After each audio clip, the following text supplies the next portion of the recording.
Capricorne, 11 août, 5 bonnes nouvelles arrivent enfin.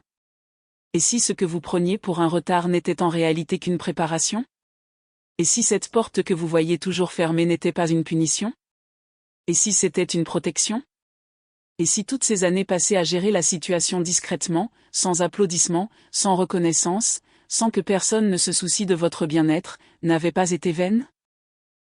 Restez un instant sur cette idée, car il existe un certain type de personne qui refuse de s'effondrer sous le regard de tous. Celle qui répond au téléphone à 2 heures du matin, qui répare les dégâts des autres, qui porte la responsabilité d'une famille, d'une carrière, d'un mariage, d'une entreprise, et qui, pourtant, ne prononce jamais ces simples mots « je suis fatigué ». Ce type de personne porte souvent en lui l'énergie du Capricorne.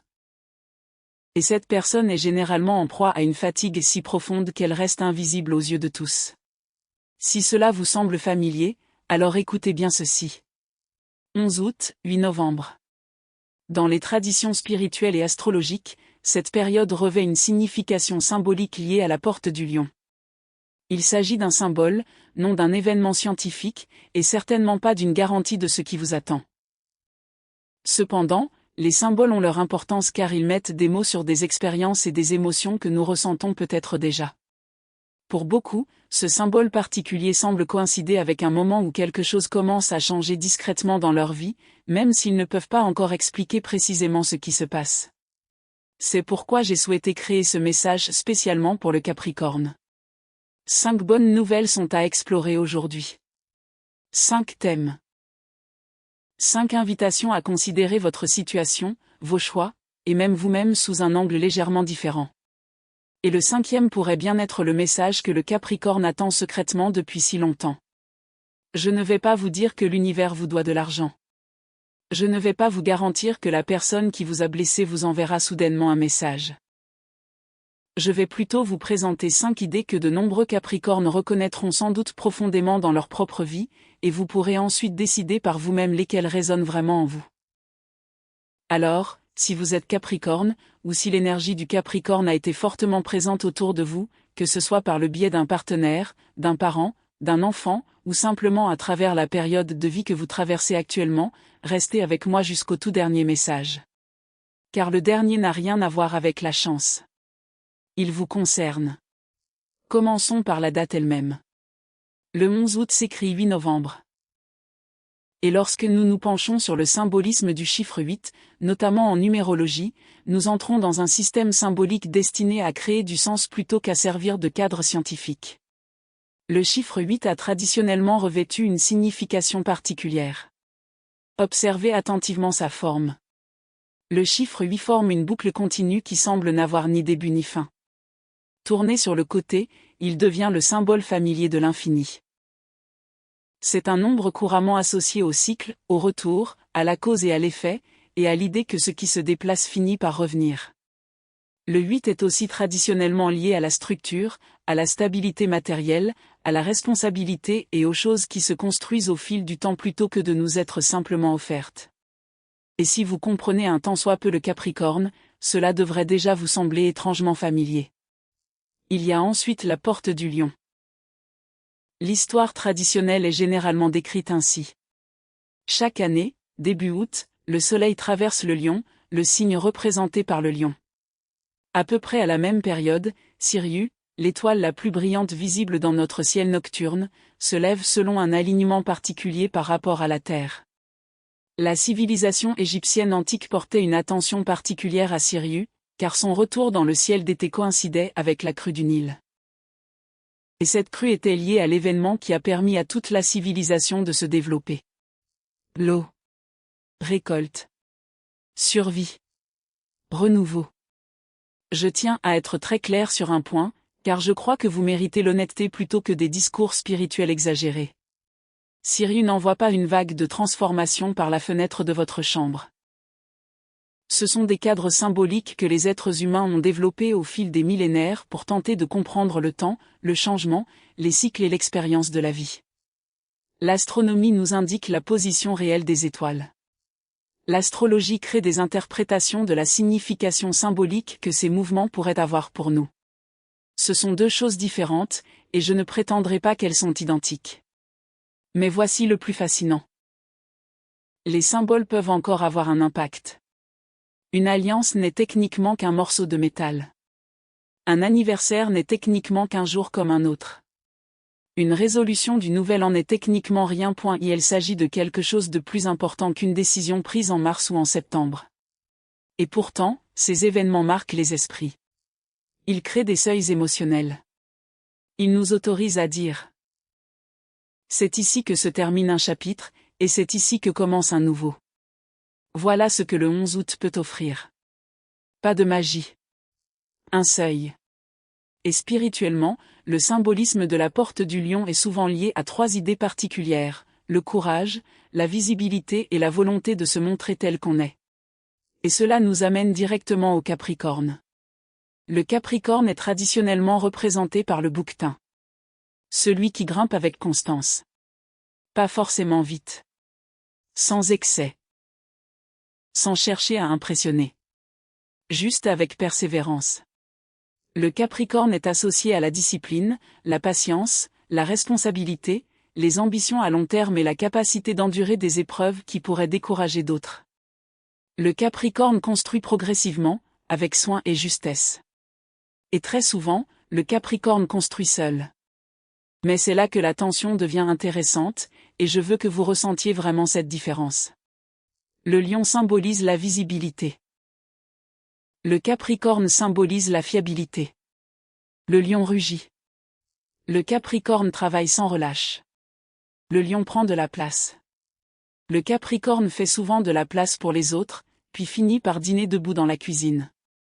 Ainsi, lorsqu'un symbole associé à la visibilité et au courage rencontre un signe dont la nature même repose sur une endurance silencieuse, quelque chose de très intéressant peut se produire. Et c'est précisément pourquoi les 5 thèmes positifs que nous allons explorer peuvent revêtir une signification particulière pour le Capricorne. Parlons de l'attente. Car je suppose qu'il y a quelque chose dans votre vie qui est encore au point mort. Peut-être s'agit-il de votre carrière. Peut-être êtes-vous la personne la plus compétente depuis 3 ans, et pourtant, le titre, la reconnaissance ou la promotion continue d'aller à quelqu'un d'autre. Peut-être est-ce une question d'argent. Peut-être avez-vous vécu si longtemps au bord du gouffre qu'être à 2 doigts de paniquer au moindre imprévu est devenu votre normalité, et vous avez presque oublié ce que signifie avoir une véritable marge de manœuvre financière. Peut-être est-ce une relation qui stagne dans la même conversation depuis 2022. Peut-être est-ce votre corps. Votre santé. Un diagnostic. Une convalescence qui s'éternise. Ou peut-être est-ce quelque chose de moins grave en apparence, mais d'un poids émotionnel bien plus lourd. Peut-être attendez-vous simplement de vous sentir à nouveau vous-même. Voici une première bonne nouvelle, et je tiens à la formuler le plus simplement possible. Votre retard ne détermine pas votre destination. Je sais, ça ressemble à une phrase qu'on trouve sur une tasse à café. Alors, soyons clairs. Il y a une différence importante entre être bloqué et être en chemin. Être bloqué signifie que rien ne change. Ni votre perspective. Ni vos compétences. Ni vos exigences. Ni votre compréhension de ce que vous désirez vraiment. Mais être en pleine transformation signifie que le monde extérieur n'a pas encore évolué, tandis qu'en vous, quelque chose a déjà commencé à changer. Et vous seriez surpris du nombre de personnes qui sont en réalité en pleine transformation tout en se décrivant constamment comme bloquées. Pensez à quelqu'un que vous connaissez. Peut-être avez-vous déjà vu cela se produire dans votre propre famille. Imaginez une femme qui a occupé le même emploi ordinaire et sans intérêt pendant 11 ans. Elle suivait des cours du soir. Elle a été ignorée à 2 reprises. Elle a vu un collègue plus jeune obtenir la promotion pour un poste pour lequel elle l'avait en réalité formé. Puis, au cours de sa 12e année, une opportunité s'est enfin présentée.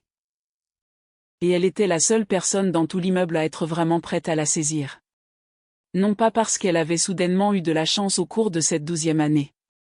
Parce qu'elle a continué d'apprendre pendant ses 4, 7 et 9 ans, même quand personne ne l'écoutait et même quand rien ne semblait fonctionner. Ce n'est pas vraiment une histoire miraculeuse. C'est une histoire mathématique. Préparation et temps. Le Capricorne construit souvent comme on construisait les maisons d'autrefois. Lentement. Soigneusement. En partant du principe que la structure sera encore debout dans 50 ans. Ce n'est pas une faiblesse. Dans une culture obsédée par le succès immédiat, c'est presque un acte de rébellion. Mais construire lentement a un prix, et nous devons être honnêtes et le reconnaître. Quand on construit quelque chose progressivement, on peut passer des années sans pouvoir rien montrer du doigt et dire avec assurance, « Regardez. C'est moi qui ai fait ça. » Et finalement, ce silence finit par ressembler à un échec. Ce n'en est pas un. Alors voici une question qui mérite réflexion. Qu'est-ce que cette période d'attente vous a vraiment appris? Ce n'est pas ce que cela vous a pris. Vous connaissez déjà la réponse. Qu'est-ce que cela vous a appris? Peut-être la patience envers les autres. Peut-être comment reconnaître une mauvaise opportunité avant de s'y engager. Peut-être comment vivre avec moins. Peut-être comment faire la distinction entre ce qui est bon et ce qui ne l'est. Il y a un fossé entre celui qui sait dire les bonnes choses et celui qui les met en pratique. Notez ces leçons honnêtement. Car ce n'est pas rien. C'est un outil. Et la bonne nouvelle suivante va encore plus loin, car parfois, la véritable percée ne commence que lorsqu'on cesse de porter un fardeau qui n'a jamais été le nôtre. Beaucoup de gens décrivent une étrange expérience émotionnelle à cette période de l'année. Et je voudrais savoir si vous la reconnaissez. C'est comme se tenir dans l'embrasure d'une porte. Derrière vous se trouve une version de votre vie qui vous convenait autrefois. Devant vous se trouve quelque chose que vous ne pouvez pas encore distinguer clairement. Et vous êtes simplement là, immobile. Vous n'êtes pas vraiment malheureux. Vous n'êtes pas particulièrement enthousiaste non plus. Vous avez juste conscience que quelque chose est déjà terminé, même si rien ne semble encore avoir changé officiellement. Si vous avez déjà ressenti cela, vous n'êtes pas en train de perdre la raison. Vous êtes en train de dépasser quelque chose. Et c'est souvent ainsi que cela se manifeste. Les conversations qui vous dynamisaient autrefois vous semblent soudain des spectacles. Les amitiés construites sur des plaintes incessantes deviennent étrangement pesantes. Vous avez moins de patience pour les commérages. Moins de tolérance pour les drames. Moins d'intérêt pour les personnes qui ne vous contactent que lorsqu'elles ont besoin de quelque chose. Votre tolérance pour être constamment incompris s'amenuise rapidement. Vous dites plus souvent « non merci ». Vous partez plutôt des endroits. Vous préférez le calme et la tranquillité aux endroits bondés, et vous vous demandez alors si quelque chose ne va pas chez vous. Rien ne va mal chez vous. Mais je tiens à être prudent, car c'est précisément là que beaucoup de discours spirituels peuvent induire en erreur. Je ne vais pas vous dire que l'univers éloigne activement certaines personnes de votre vie. Cette idée peut sembler réconfortante, mais elle vous prive de votre libre arbitre et peut transformer de véritables pertes en une sorte de châtiment cosmique ou de jugement infligé à des personnes qui, au final, ne sont que des êtres humains. Voici ce que je dirais plutôt. Parfois, la croissance modifie naturellement les personnes que nous fréquentons et ce que nous sommes prêts à tolérer. Il ne s'agit pas forcément d'un nettoyage de votre vie par l'univers. Il s'agit simplement de l'évolution de vos exigences. Et le Capricorne s'engage souvent plus longtemps que la plupart des gens, car il prend l'engagement très au sérieux. Vous avez dit que vous seriez là. Alors vous y êtes. 10 ans plus tard.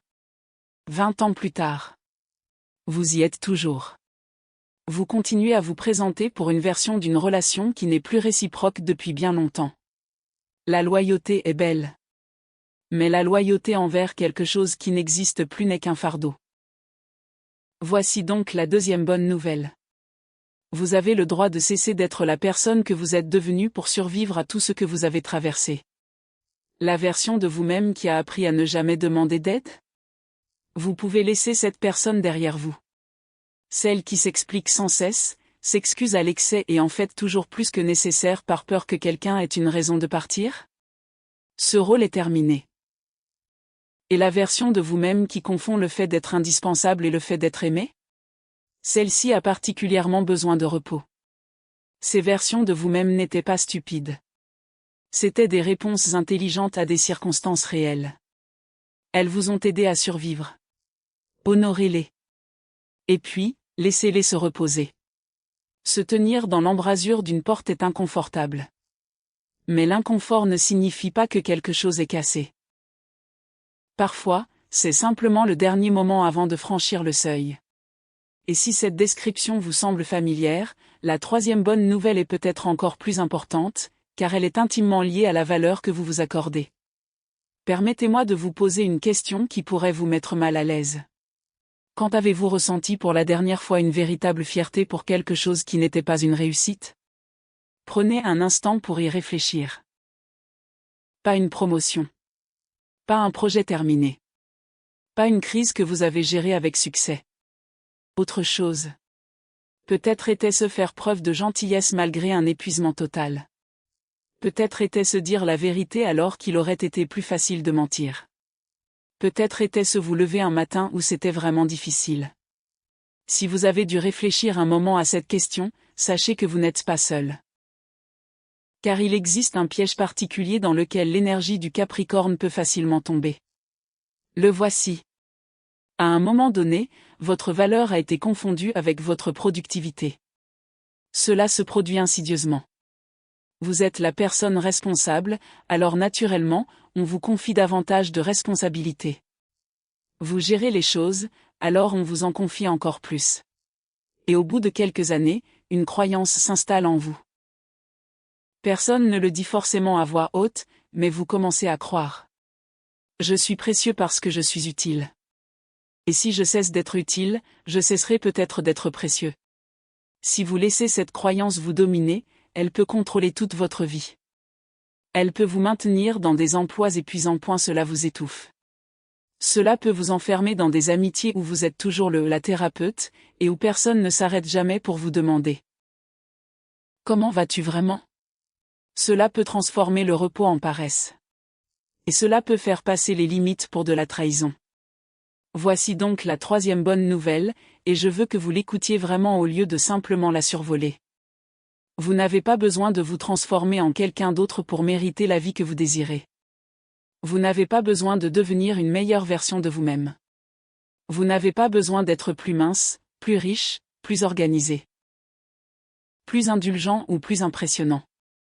La version de vous-même qui existe en ce moment, au milieu du chaos, au milieu de l'incertitude, au milieu d'un chapitre inachevé, est déjà digne de cette vie. Maintenant, qu'est-ce que cela signifie concrètement? Car je ne veux pas vous laisser avec une belle impression sans substance. Cela peut signifier arrêter de se comparer aux autres, surtout à 23 heures, les yeux rivés sur son téléphone, à comparer chaque détail de sa vie à la compilation de moments forts soigneusement sélectionnés par quelqu'un d'autre. Ce n'est pas constructif. C'est de l'autodestruction, même si c'est bien éclairé. Cela peut aussi signifier dire non sans écrire un paragraphe entier d'explication. Je ne peux pas m'en occuper maintenant, est déjà une phrase complète. Vous aurez probablement envie d'ajouter une explication. Résister. Cela peut également signifier mesurer sincèrement ses progrès. Le Capricorne est connu pour se fixer des objectifs toujours plus ambitieux.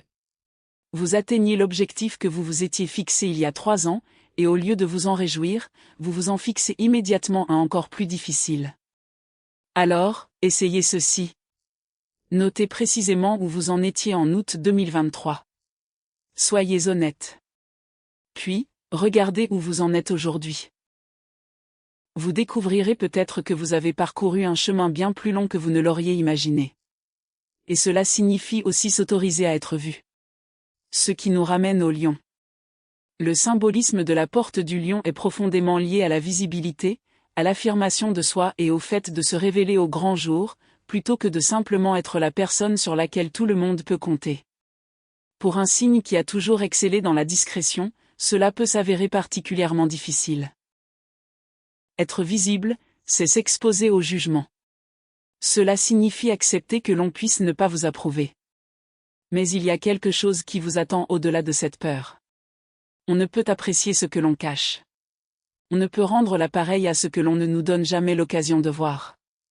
Et on ne peut aimer la version de vous-même que vous avez passé des années à dissimuler derrière une façade de compétence. Voyez cela comme une invitation à la réflexion.